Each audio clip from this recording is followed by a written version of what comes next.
Assalamualaikum warahmatullahi wabarakatuh. Perkenalkan, nama saya Amun Karunia dengan NIM 226512135. Pada hari ini kita akan membahas tentang keputusan investasi modal yang merupakan proses penting yang membantu perusahaan memilih investasi jangka panjang yang paling menguntungkan. Selanjutnya kita akan membahas lebih lanjut tentang apa sih keputusan investasi modal itu. Tapi sebelumnya di sini keputusan investasi modal bisa teman-teman lihat juga. Keputusan investasi modal ini merupakan keputusan strategis jangka panjang yang sangat menentukan arah pertumbuhan dan keberlanjutan suatu perusahaan. Keputusan ini melibatkan pengeluaran dana yang sangat besar untuk aset jangka panjang seperti mesin, teknologi, fasilitas produksi, atau pengembangan produk baru. Nah, karena sifatnya yang sulit dibatalkan atau bisa dibilang dengan irreversible, ini membutuhkan komitmen dana yang cukup besar. Perusahaan harus menganalisis atau melakukan analisis yang mendalam agar dapat meminimalkan risiko dan memaksimalkan nilai perusahaan di masa depan. Dalam praktiknya, investasi modal dipengaruhi oleh ketidakpastian kondisi pasar, perubahan teknologi, serta fluktuasi ekonomi. Maka dari itu, keputusan yang diambil tidak hanya didasarkan pada analisis secara finansial, tetapi juga harus mempertimbangkan faktor-faktor non-finansialnya seperti keberlanjutan, dampak operasional, dan keandalan teknologi. Adapun rumusan masalahnya di sini ada 4. Yang pertama, apa saja jenis keputusan investasi modal? Kemudian di sini bagaimana tahap dan metode analisisnya? Ketiga, faktor apa yang mempengaruhi keputusan investasi? Dan yang terakhir, bagaimana sih penerapan analisis pada studi kasus? Nah, di sini ada tujuan dan manfaat. Yang pertama, kita ke tujuan itu dapat mengidentifikasi jenis keputusan investasi modal, menjelaskan metode analisis investasi, menganalisis faktor-faktor yang mempengaruhi keputusan, menerapkan analisis investasi modal dalam studi kasus. Kemudian di sini ada manfaatnya secara teoritis, praktis, dan regulator. Teoritis itu dapat menambah wawasan akuntansi manajemen tentang integrasi aspek keuangan dan non-keuangan. Kemudian secara praktis itu panduan bagi manajer untuk mengevaluasi investasi secara holistik, dan yang terakhir regulator membantu menciptakan kebijakan investasi. Nah, kita masuk ke pembahasan. Jadi konsep dasar dari keputusan investasi modal itu sendiri adalah proses penting dalam manajemen keuangan yang melibatkan komitmen dana besar untuk investasi jangka panjang pada aset produktif. Nah, keputusan ini mencerminkan visi strategis perusahaan serta menentukan arah pertumbuhan dana keberlanjutan organisasi. Investasi modal ini juga memiliki karakteristik. Di sini ada 4 karakteristik, bisa teman-teman lihat. Ada irreversibility, yaitu sulit dibatalkan tanpa kerugian besar. Yang kemudian kedua ada long term commitment, dana terkunci dalam jangka panjang. Yang ketiga ada strategi importance, mempengaruhi daya saing dan posisi perusahaan. Yang terakhir ada high risk, itu dipengaruhi ketidakpastian pasar, teknologi, ekonomi, dan regulasi.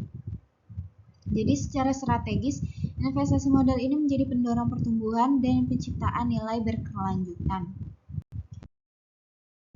Di sini ada jenis-jenis keputusan investasi modal. Ada 5 jenis-jenis keputusan investasi modal. Kita akan bahas mulai dari yang pertama itu penggantian aset, yang bertujuan ini mempertahankan efisiensi dan menghindari biaya perbaikan tinggi. Biasanya dipicu oleh penurunan efisiensi, biaya maintenance yang cukup tinggi, serta teknologi baru. Kemudian di sini ada ekspansi kapasitas yang bertujuan untuk memenuhi permintaan yang meningkat dan membuka pasar baru. Tantangannya yaitu kapasitas terlalu besar, maka dia akan dapat membuat biaya yang cukup boros. Kemudian jika kapasitas kurang, itu maka kita juga akan kehilangan pasar. Nah, secara analisis proyek permintaan, analisis bottleneck, kelayakan finansial, dampak lingkungan. Yang ketiga di sini ada pengembangan produk baru atau NPD, beresiko tinggi tapi berpotensi memberi keunggulan kompetitif. faktor yang membuat menjadi berhasil itu pemahaman kebutuhan pasar, keunggulan produk, strategi komersialisasi, tim multidisiplin, menggunakan model target untuk mengendalikan resiko tersebut. Kemudian yang keempat yaitu ada diversifikasi. Tujuannya itu menyebarkan resiko dan membuka sumber pendapatan baru. Analisisnya itu industri target, sinergi dengan bisnis lama, respon pesaing, resiko, imbal hasil. Dan yang terakhir ada investasi wajib atau mandatory investment. Ini bertujuan untuk memenuhi regulasi dan menjaga license to operate. Contohnya seperti standar lingkungan, keselamatan kerja, keamanan cyber. Meskipun NPV negatif, tetapi menghindari denda ataupun reputasi buruk dan juga penghentian operasi. Kemudian di sini ada metode analisis investasi modal, ada 4. Yang pertama NPV, yaitu mengukur selisih nilai sekarang arus kas masuk dan keluar, paling akurat karena mempertimbangkan nilai waktu uang, dan tantangannya itu estimasi arus kan dan tingkat diskonto. Kemudian di sini ada internal rate of return atau IRR, itu tingkat pengembalian proyek. Kelemahannya bisa ada multiple IRR, asumsi reinvestasi yang tidak realistis. Kemudian di sini ada payback period, itu mengukur waktu untuk kembali modal. Kelemahannya itu tidak menilai profitabilitas total dan nilai waktu uang. Kemudian di sini ada profitability index atau PI, rasio nilai sekarang arus kas atau investasi awal, cocok untuk situasi keterbatasan modal.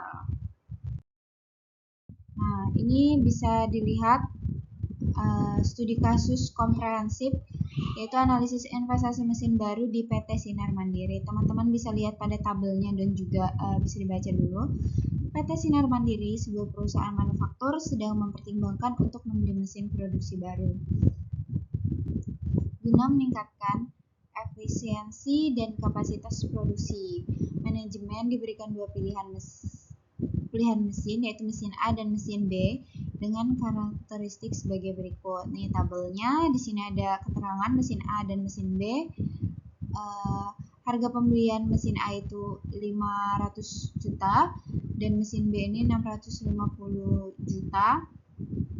Umur ekonomis mesin A mesin B sama-sama 5 tahun, nilai residunya 50 juta. Untuk mesin A, mesin B 70 juta, penghematan biaya operasional per tahunnya untuk mesin A 130 juta, mesin B 160 juta. Nih bisa teman-teman lihat hingga tingkat diskontonya itu keduanya mesin A maupun mesin B itu sama-sama 10%. Selanjutnya ini cara perhitungan dari soal tersebut. Perhitungan arus kas bersih tahunan mesin A itu penghematan dikurangi perawatan, yaitu 130 juta dikurang 10 juta sama dengan 120 juta per tahunnya. Sedangkan mesin B itu 160 juta. Nih 160 juta dikurang 20 juta sama dengan 140 juta per tahun. Kemudian kita masuk ke sini, ke perhitungan NPV. Nih, mesin A nya NPV 120 juta dikali 37908.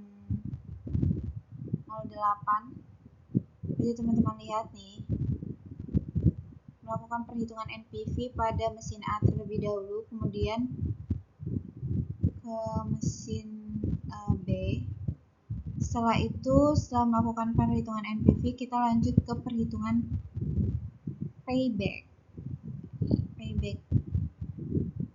Investasi awal dibagi arus kas tahunan 500 juta 120 sama dengan nih hasilnya 4,17. Begitu pula sama dengan mesin B, 650 dibagi 140 hasilnya maka 4,64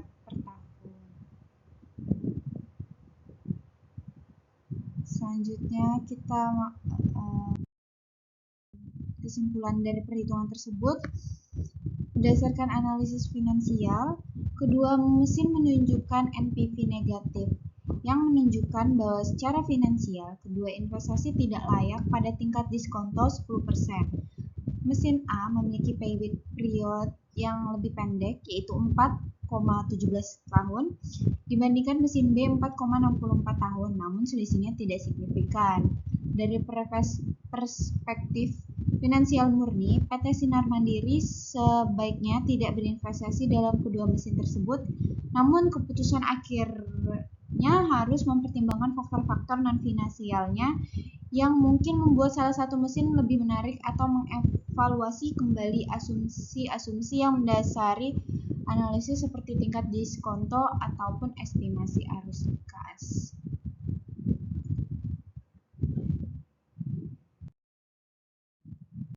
Baik, yang terakhir kita masuk ke saran dan kesimpulan.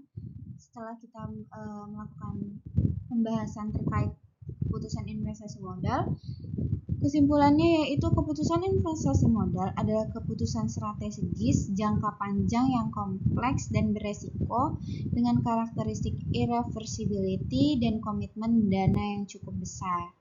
Analisis finansial menggunakan metode seperti NPV, IRR, dan payback period adalah krusial untuk menilai kelayakan investasi. Studi kasus di PT Sinar Mandiri membuktikan bahwa keputusan tidak boleh hanya bergantung pada analisis finansial yang menunjukkan kedua mesin tidak layak, tetapi harus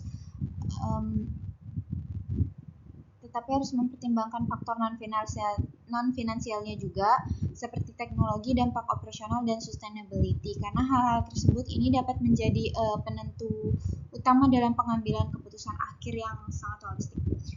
Kemudian sarannya itu bagi perusahaan disarankan untuk tidak hanya bergantung pada metrik finansial tradisional, tetapi mengintegrasi aspek kualitatif seperti keandalan teknologi dan CSR. Dalam evaluasi investasi, penting juga untuk mengevaluasi ulang asumsi dasar seperti tingkat diskonto dan estimasi arus kas. Bagi peneliti selanjutnya itu disarankan untuk mengembangkan model analisis yang lebih adaptif dengan mengintegrasi dampak digitalisasi dan keberlanjutan serta mengeksplorasi studi kasus dengan variabel yang lebih kompleks untuk memperkaya pemahaman tentang apa itu keputusan investasi modal di era kontemporer. Baik, mungkin sekian presentasi penjelasan video tentang materi keputusan investasi modal. Jadi mohon maaf apabila ada kesalahan dalam penyampaian. Saya akhiri. Assalamualaikum warahmatullahi wabarakatuh. Terima kasih.